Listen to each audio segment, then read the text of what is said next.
Have you ever tried on a shade of lipstick and been like, this looks horrible on me? Or alternatively, put on some eyeshadow or blush that looked really good?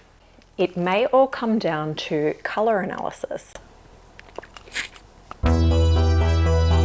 Seasonal color analysis is seeing a huge boom right now, particularly the South Korean method. For my birthday this year, my best friend Ra got me a seasonal color analysis, and we went together for a consultation, which was really fun, and it definitely influenced me to change a few things about my look. It partially influenced this haircut. And while maybe I don't necessarily agree with all the things they said in my color analysis, it was really interesting to look at the methods that they used and get an outside opinion on what maybe makes me look better or not. Okay, so let's watch the video together. Okay, so here we are, Aegi Lab near Town Hall, and hi, that's us. Hi. So then Ra went in first. The method that they use is very much grounded in seasonal color analysis, which I'm going to talk about the origins of that further on in this video, but also they talk about hue, value, and chroma.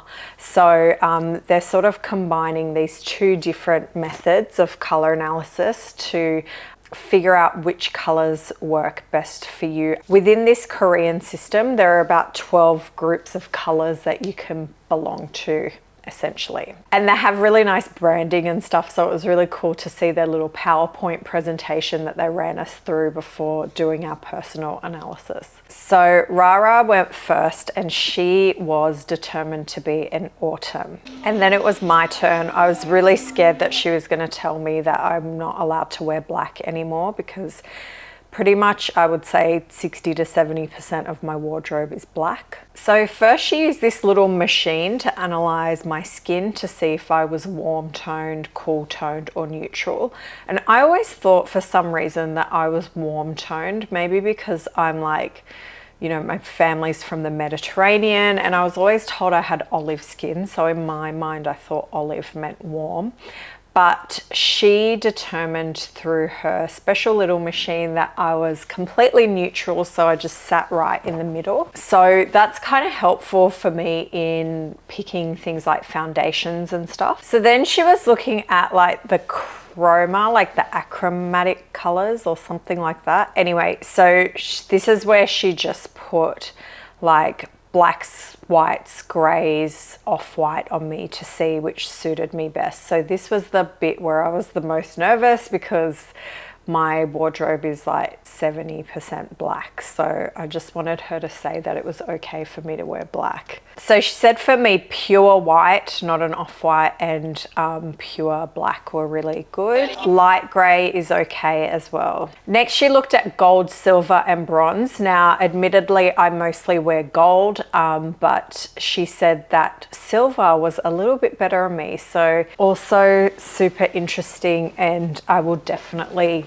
give some silver a try after this. So she said gold looked good as well, but silver was just a tiny bit better. So instead of restricting me from certain colors, I feel like it opened my eyes to some new things that I could potentially try. So then she saw if I was more warm or more cool. She had determined that the cool tones suited me more, which was interesting because I find that my wardrobe, where there is color, it's a bit more on that cool tone side, more sort of light pastels and things like that. So that was really interesting. So for my clothing, she determined that I was a pure summer, and then for my makeup, she said that I was leaned more towards a light summer, which is really, this was the really interesting part for me, because I never really wear tones like the ones that she pointed out. So today I'm going to try a makeup look utilizing those tones. So we will see how it looks. For my hair, that was the really interesting part where she said I don't suit warm tones in my hair.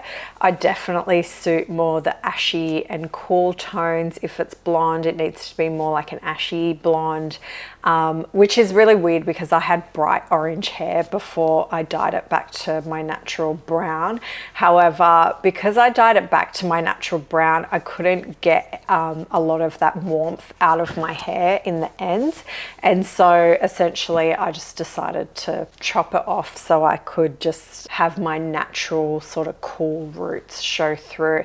And I really like, this is a really low maintenance haircut for me, which is great. It just allows me to sort of embrace my natural curl of my hair and also the natural color of my hair. Now we know I'm a light summer, according to my lovely lady at Aggie Lab.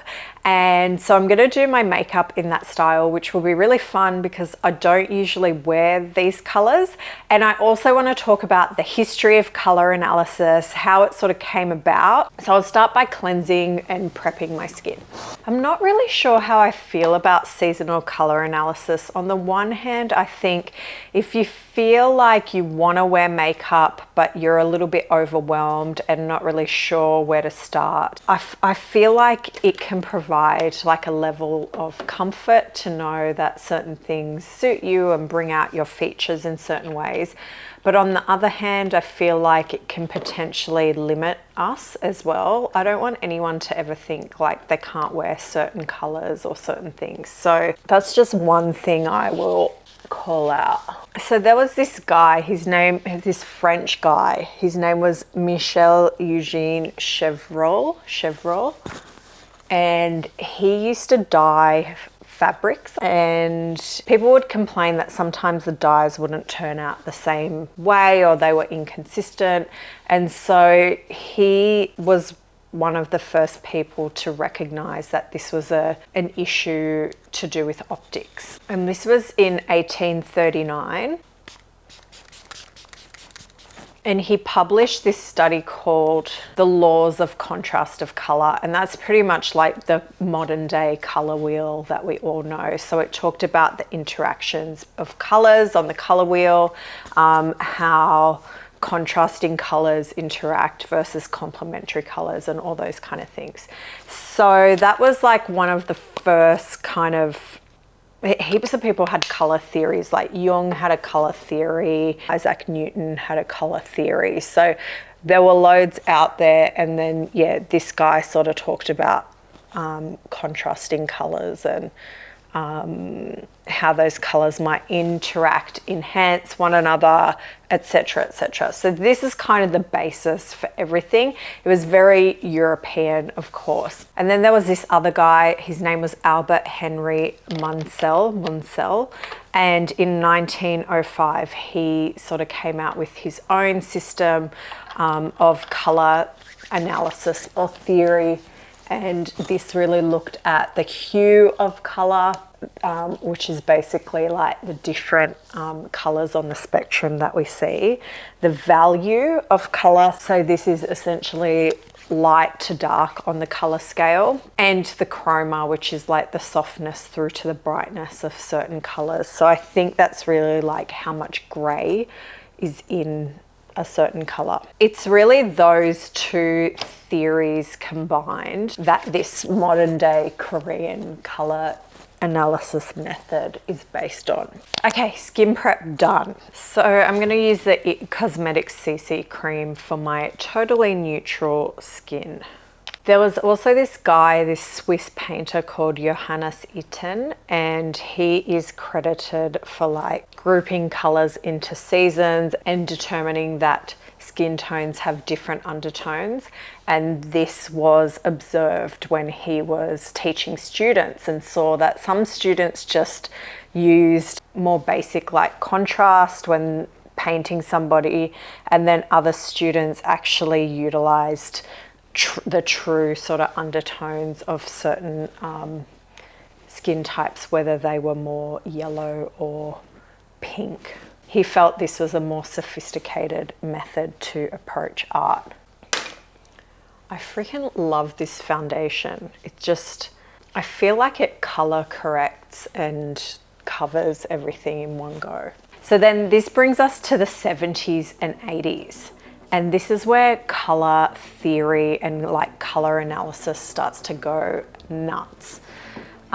You've got like makeup companies hitting big, like they're doing color analysis because they want to sell more products. It was like a brand like Max Factor that was offering color analysis in stores. This woman, Bernice Kettner, publishes this book in 1978. It's called Color Me a Season. And this goes nuts, right? And then it sort of dies out in the 80s and 90s. So next we're gonna do eyes. They actually gave me a whole PDF document that was full of suggestions for makeup that I could use. And again, I have to admit, like, a lot of the stuff that they suggested would be things that I would never even look at in store. So I tend to do more sort of warm toned things on my eyes. And I don't know if I totally am buying what they suggested for me. Let's try cool toned and see how we go. So shout out to Rara, she's the best. She actually also had a copy of my document and bought me this palette that was suggested for me. So this is the Peri Pera Pinterest Mood Palette. I'll start with this paler pink first. It's not the worst. I actually kind of like it.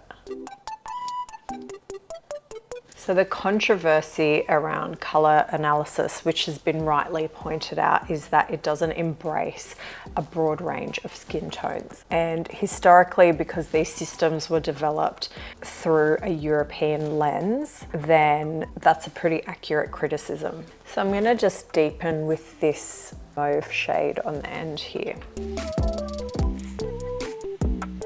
Just the outer corner. So there was this really influential Japanese costume designer, kimono maker, and color analyst called Sanzo Wada. And in 1933, he published his Dictionary of Color Combinations. And this was intended to capture traditional Japanese perceptions of color and bring them into the mainstream. So his dictionary of color combinations became really influential. I've actually got it here somewhere. And it also breaks colors down into different seasons. So it actually goes by month. And it looks at Japanese art and architecture and, you know, costume design and everything. And it creates various color combinations from there.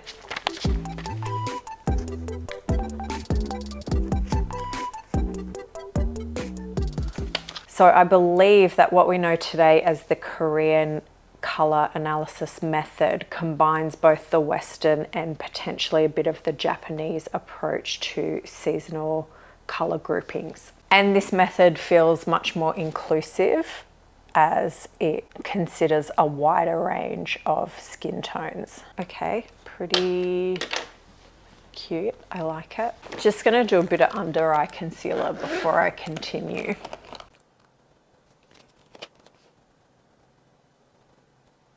Next, I'm going to go in with this silvery white just in the inner corners of my eyes. Sanzo Wada actually won an Academy Award for his costume design. So there you go, you learn something new every day.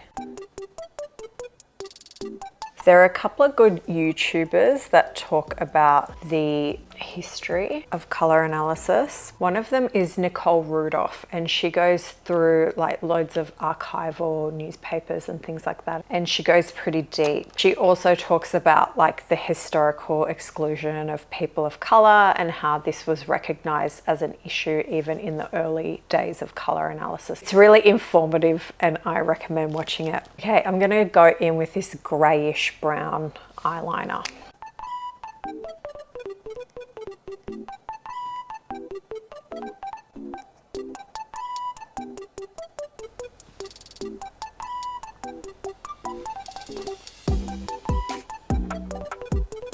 And I might add some pink glitter in the middle. Put some mascara on, straight up black mascara.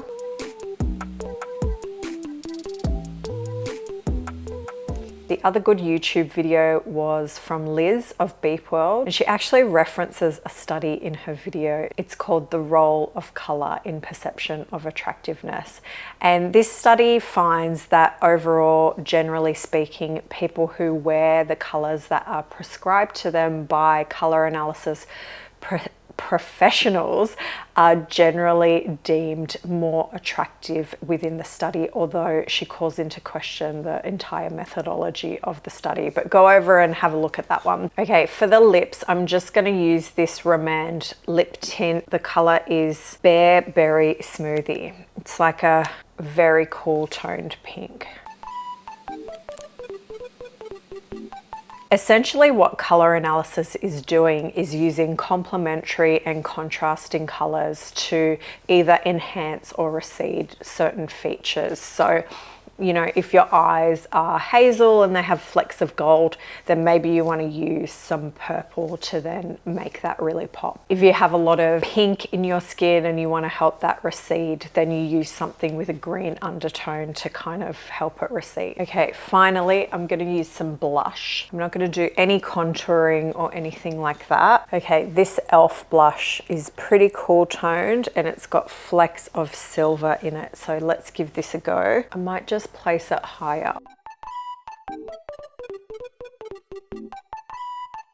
I might use this silver just to highlight my cheeks a little bit.